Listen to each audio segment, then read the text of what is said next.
Já estamos então em plena quaresma, que é esse tempo de penitência, tempo de mudança de rota, para que nós possamos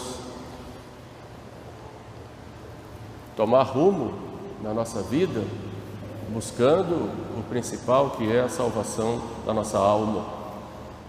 De que adianta o homem ganhar o mundo inteiro se vier a perder a sua alma? O que é que o homem dará em troca de sua alma? E é exatamente para pensarmos nisto que a igreja nos coloca agora 40 dias, que representam os 40 dias de deserto, como se tem sempre na Sagrada Escritura. 40 é sempre o número da totalidade. Nós vamos ver Moisés ficar 40 dias recolhido na montanha, no Monte Sinai, antes de Deus lhe dar as tábuas da lei. 40 anos o povo hebreu fica no deserto. 40 dias Elias caminha no deserto. 40 dias vamos ver Daniel fazendo penitência. 40 dias é o tempo que Jonas dá ao povo de Nínive para se converter. E agora nós vemos 40 dias Jesus no deserto fazendo penitência. E são esses 40 dias que nós fazemos agora neste tempo antes da Semana Santa. Quando se fala em deserto, o deserto ele tem dois sentidos. Primeiro, o deserto é o lugar da penitência, o lugar do sacrifício, o lugar onde não se tem nada, onde só tem as feras, onde não se tem uma erva verde, lugar realmente de pedras e areia, representa o tempo de penitência. Mas o deserto também é o tempo ou o lugar onde os demônios habitam. Jesus fala que quando se faz a expulsão de um demônio de uma pessoa, ele anda por lugares desérticos. Então o deserto tem sempre o sentido também de luta contra Satanás. E esse tempo de quaresma, pois, é para nós o tempo de, primeiro, de penitência, daí o nosso deserto, é o tempo de olharmos para dentro de nós mesmos, fazermos bom exame de consciência, para ver exatamente o que nós temos feito até agora. O comerciante precisa sempre fazer o seu balanço, para ver seu lucro, seu prejuízo. Assim também nós precisamos fazer um balanço na nossa vida, e o tempo para isso é agora na quaresma. O que é que eu tenho feito até agora? Onde eu tenho colocado o meu foco? Qual é o sentido da minha vida? Quaresma é para isso. Então, a partir daí, eu vou me penitenciar, porque quantas vezes eu fui infiel. Mas também é um tempo de luta, luta contra o demônio, luta contra as tentações. Daí a importância de nós vermos quais são os nossos pontos fracos e por onde o demônio nos pega. Ele nos conhece muito bem, talvez mais do que nós mesmos nos conhecemos, porque ele sabe exatamente quais são os nossos pontos vulneráveis. Então, como é que nós vamos vencê-lo? No Evangelho de hoje vamos ver as tentações que Jesus sofreu, as 3 tentações, também no lugar desértico. Nessas tentações são representadas todas as tentações dos seres humanos. Aí foi do demônio, mas nós somos tentados também pelo mundo e somos tentados pela nossa carne. Nós não somos maus, mas nós somos doentes e temos doenças na alma, fruto do pecado original. Quando o pecado original foi apagado pelo nosso batismo, ficou em nós a concupiscência, que é o desregramento, aquela desordem. Como diz São Paulo, faço o mal que não quero e não faço o bem que quero. Por isso eu castigo o meu corpo e o reduzo à servidão, para que eu, tendo pregado aos outros, eu mesmo não venha a ser reprovado. Portanto, ao contemplar as tentações de Jesus, nós olhamos aí a existência desse desregramento em nós. Jesus responde com firmeza: não tentarás o Senhor teu Deus, nem só de pão vive o homem, mas de toda a palavra que sai da boca de Deus. Ao Senhor teu Deus adorarás e só a Ele servirás. E que respostas nós damos diante das tentações. As tentações, em geral, elas têm 3 estágios ou 3 fases. Primeiro vem a sedução, vem o chamado ao pecado. Vem, isso é bom, isso é gostoso, todo mundo faz. Isso era pecado antigamente, mas hoje o homem evoluiu, a sociedade é outra. Aquilo que era pecado antes, agora não é mais. Aquilo que era pecado antes era fruto de uma sociedade atrasada, fechada. Hoje nós somos abertos, somos livres, podemos fazer o que nós quisermos, temos a liberdade. É proibido proibir, como diziam lá os revolucionários dos anos 60 e que continua hoje. Essa é a tentação, essa é a sedução que o demônio, que o mundo e a nossa carne faz para nós. Quando falo carne, não digo apenas do ponto de vista físico, mas carne no sentido geral, né? Tudo aquilo que me arrasta para o mal, tudo que me arrasta dentro desse desregramento para a desobediência a Deus, para que eu não me submeta à vontade de Deus. E essa ideia falsa, né, de liberdade é que pulula em todos os cantos, inclusive dentro da igreja. O que é a liberdade? Então, quando vem a sedução, eu tenho que responder e tenho que ser livre. Mas o que é a liberdade? A liberdade é aquela capacidade que eu tenho de escolher entre uma coisa e outra o que é melhor para eu alcançar o meu fim último. É claro que existe uma liberdade chamada psicológica, que eu posso fazer o que eu quiser, no sentido, posso ir ali, posso vir aqui. Aquela capacidade psicológica de escolher as coisas. Mas a liberdade moral, ela existe como capacidade para escolher entre 2 coisas boas, o que é melhor para eu alcançar o meu fim último. Eu posso sentar nesse banco ou posso sentar naquele, mas eu não posso chegar lá de cima da igreja e pular. Eu não tenho liberdade para isso. Por isso não existe liberdade para o erro, não existe liberdade para pecar, não existe liberdade para fazer o mal, para ofender a Deus. Isso é um abuso da liberdade. O ser humano não tem liberdade para ofender a Deus, para fazer o mal. Ele abusa. E toda vez que faz o mal, ele se torna escravo do mal, ou escravo do pecado, escravo dos seus próprios erros. Por isso nós só somos livres quando fazemos o bem. Quando nós pecamos, nós perdemos esta liberdade, nos tornamos escravos. Daí a libertação que Jesus vem trazer é a libertação do pecado,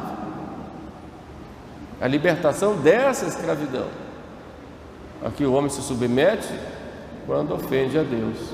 E um pecado vai levando a outra, a pessoa fica numa espécie até de dependência, cria como que uma segunda natureza em si mesmo e não consegue se libertar. Nós precisamos pedir força a Deus quando estamos nesse estado. Hoje no Trácito, essa meditação que se tem entre a leitura da epístola e o Evangelho, ele é uma frase de Deus dizendo: vós me invocastes e eu atendi. E como nós temos que invocar a Deus diante das nossas mazelas? Não existe conversão sem a graça de Deus. A graça de Deus é que vem, e aí nós, correspondendo à graça, nós nos convertemos. Por isso é preciso invocá-lo sempre, para termos esta verdadeira liberdade. Então a tentação começa com esta sedução. Vem e faz isso que é bom. E como a gente vê isso hoje? Vivemos um ambiente extremamente liberal, em que já se perdeu o sentido da verdade. e do que é certo ou o que é errado. Os homens hoje desobedecem até a lei natural, mas perdeu o sentido. Veja, por exemplo, uma discussão com relação ao aborto. Quando o ser humano começa a discutir esse assunto, mostra a que abismo e que profundidade já se encontram. É um assunto que não se deve discutir, não precisa mais. É questão de vida, é questão do direito natural, do direito à vida. A ver a que ponto o homem chegou, a que mazela que ele chegou, exatamente porque perdeu o próprio sentido da verdade, do bem, por que não dizer o próprio sentido de Deus. E quando se perde o sentido de Deus, o homem fica pior do que os animais. Vivemos hoje um tempo de uma geração que não pensa mais. Nossos jovens não foram educados a pensar. Não pensa. Lembro na escola, perguntava: o que é o homem? O homem é um animal racional. Não era assim? Certo, é um animal racional, tem razão. Só que atualmente o homem é um animal. Tira o racional, porque não se raciocina mais, não se pensa mais. A razão, iluminada pela fé, é que deve guiar as nossas ações, porque o homem hoje age mais por impulso, como os animais. Pega um cachorrinho lá, dá um ossinho, uma carninha, ele vem abanando o rabo, dá um susto, ele corre. O animal é assim. Foge da dor, busca o prazer. Foge da dor, busca o prazer. O animal é assim. Todos, dá um susto, ele corre, foge da dor. Dá uma comidinha, ele vem, busca o prazer. Dá um carinhozinho, ele vem, busca o prazer. E os homens estão assim agora. Foge da dor, busca o prazer. Chegou ao estágio, né? E digo pior que os animais, porque os animais seguem os seus instintos. Os homens vão pior do que isso, vão contra os próprios instintos, né? Foge da dor, busca o prazer. E isso tudo agindo por impulso. Não se ensinam mais os nossos jovens a pararem diante de uma decisão e pensar vantagens e desvantagens, como diz lá São Tomás, né? Pensa nas vantagens de tal decisão e desvantagens. Vantagem de tal decisão, e não. Vai no impulso, quando vê, como diz aí, pimba, já foi. Não é assim? Aí depois vem chorando o leite derramado, né? O jovem sai com os amigos, vai para um barzinho aí está lá todo mundo junto, tal, rola uma bebida aqui, outra ali, vem um copo, vem um segundo copo, já começa a ficar alegrinho, aí vem o coleguinha, dá um cigarrinho de maconha, e vem para cá, e todo mundo faz, já está quente mesmo, já não tem mais aquela noção do que está fazendo, pá, e vai lá. Daqui a pouco vamos lá em casa, vamos fazer isso e tal. E vai um menininho, uma menininha lá para aquele grupinho, e de repente acabou tudo. Age por impulso. As tentações vêm e nos pegam no impulso. Fazem com que essas pedras se transformem em pães. Se fosse no impulso, Jesus estava 40 dias sem comer, não é? Ele, não, nem só de pão vive o homem, mas de toda a palavra que sai da boca de Deus. Por isso, meus caríssimos jovens, cuidado com os impulsos. Usem a razão, iluminada pela fé, e pensem bem, porque toda escolha tem consequências. E nós vivemos todos os dias fazendo nossas escolhas. E existem certas consequências que causam verdadeiras tragédias na nossa vida. Mudam completamente nossos planos. Por isso, aprendam a raciocinar. É muitas vezes melhor esperar o momento do que agir correndo às pressas. Aprendam a pensar, aprendam a consultar, aprendam a consultar pessoas mais experientes, aprendam a confiar naqueles que já passaram por situações semelhantes, porque senão vão ficar como os animais. Foge da dor, busca o prazer. Só que tudo tem seu preço, e às vezes o preço é muito alto. E digo isso não só para os jovens, porque infelizmente a imaturidade é a doença do momento. Não é a idade cronológica que diz que a pessoa é madura. Às vezes, se tem 50, 60 anos, está agindo como adolescente ou como criança pirracenta. Então, é preciso amadurecer. E a maturidade consiste exatamente em procurar viver a vontade de Deus. Na verdade, maturidade e santidade, podemos dizer, são sinônimos, né? Então a tentação vem, tem essa sedução. Depois tem um certo deleite. Que bom! E depois então tem a escolha. Faço ou não faço? Quero ou não quero? Se você diz eu não quero, mesmo que tenha tido um certo deleite, você não pecou. Não pecou. Disse não, eu não quero. Mesmo que tenha tido até uma certa reação física, mas eu não quero, não pecou. Fique tranquilo, fique em paz. O demônio pode te colocar escrúpulos e dizer: está vendo? Está vendo? Não adianta rezar. Está vendo? Você não tem jeito. Está vendo aí? Tudo está perdido, é impossível para você. São as tentações que os escrupulosos sofrem terrivelmente. E o demônio coloca isso. Mas se você não pecou, se você não quis, o pecado está ali na vontade. Como mérito você vai adquirir também lá na vontade. Então não quero, então não pecou. Não, nem só de pão vive o homem, vai para lá. Mas pode haver esse deleite. Mas eu não quero. Pronto, acabou-se. Não tem pecado.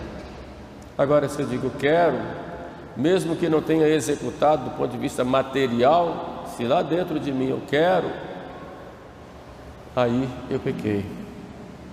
Eu preciso tomar esse cuidado, né, para sempre dizer não ao pecado. Sempre dizer não. Uma maneira muito mais fácil e simples é ter vida da presença de Deus, né? E não dar tempo para o demônio, não dar conversa para o demônio, como fez Eva, porque o demônio é muito esperto, ele é muito, como dizia a vovó, é muito matreiro. Cuidado que ele é matreiro, ele é muito esperto, ele sabe mover, né, os pensamentos, jogar aquela na imaginação da gente a fantasia, sabe usar as palavras, e a gente termina caindo. Ele é mais inteligente, é anjo, né? Então temos que ter cuidado, né? Para vencer as tentações, primeira coisa, fuga das ocasiões de pecado. Fuga das ocasiões. Sabe que ali você vai pecar? Então fuja, né? Existem certos momentos que o gatilho dispara, você não consegue mais, então vai antes do gatilho. É como a pessoa que tem problemas de alcoolismo, sabe que quando passa naquela rua, tem um barzinho, tem uns amigos que vão chamar para tomar lá uma bebidinha, e ele vai, no primeiro gole, vai até as últimas consequências. Então não passe da rua, você é fraco. Assim também nós. Sabemos que ali nós vamos pecar, então vou fugir da ocasião. Eu sei que se eu fizer tal ação, eu vou pecar, vou fugir dela. A primeira penitência, e essa penitência, irmã Lúcia se refere, quando fala da penitência em Fátima, a primeira penitência é o sofrimento inerente ao deixar o pecado. Porque dá aquela vontade, vou, não vou. Então essa é a primeira penitência, é a fuga daquelas situações que vão me levar a pecar. Eu vou sofrer um pouquinho, eu tenho vontade, faço sempre, mas eu vou fazer aquela penitência. Então, fuga das ocasiões. Segundo, a oração. Ninguém vai vencer as tentações sem o auxílio da graça de Deus. Então, oração. E ter vida de oração não significa rezar muito em termos quantitativos, mas viver nessa presença de Deus. Então, cuide da oração da manhã, da oração da noite. Faça um bom exame de consciência todas as noites, né? Antes de dormir, faça o exame de consciência. Peça perdão pelos pecados feitos durante o dia, né? Depois, pegue um livro, vá ler aquele livro. Não fique com o celular na cama, não, que isso não está certo, vai fazer mal. Isso tem feito muito mal aos jovens. Quando vai dormir, boa noite ao celular. Quando acorda, bom dia, a primeira coisa que faz é pegar o celular. Não faça isso. Vai longe. Vai longe. Pega um livro, vá ler. Tinha um autor que dizia assim: pega o livro mais chato que você tiver, aquele mais maçudo, porque você vai ler, vai logo ficar entediado e vai dormir. Aí dormiu, acabou a tentação, né? Pega lá As Mil e Uma Noites, né? Aquilo é tão chamativo que vai de madrugada, você está lá sentado na cama lendo. É isso, né? Vai pegar um livro simples, ler um pouquinho, depois o sono vem e dorme. Porque quando a gente acorda e quando a gente vai dormir, tem dois demônios que vão lá e tentam mesmo. Então, nessa hora a gente tem que se armar, né? Então, oração e depois os sacramentos, a confissão e o sacramento da Eucaristia, a comunhão frequentes. E fique tranquilo, não fique desesperado, confie. Se caiu, levante-se e vá em frente. Deus quer ver você lutando. Por isso Cristo pergunta a Pedro: Pedro, até quantas vezes devemos perdoar? Até 7 vezes? E Pedro, achando que estava exagerando, disse... Pedro pergunta a Jesus, né? Até 7 vezes, achou que estava exagerando. E Jesus olha: Pedro, você não conhece a natureza humana? Até 70 vezes 7. Porque a gente cai muitas vezes. Mas o importante é se levantar quando cai, com confiança em Deus e desconfiança das próprias forças. Vamos fazer isso. A Quaresma é exatamente para refletir sobre essas coisas e se programar com a graça de Deus para uma nova vida. Louvado seja nosso Senhor Jesus Cristo. Em nome do Pai, do Filho e do Espírito Santo. Amém.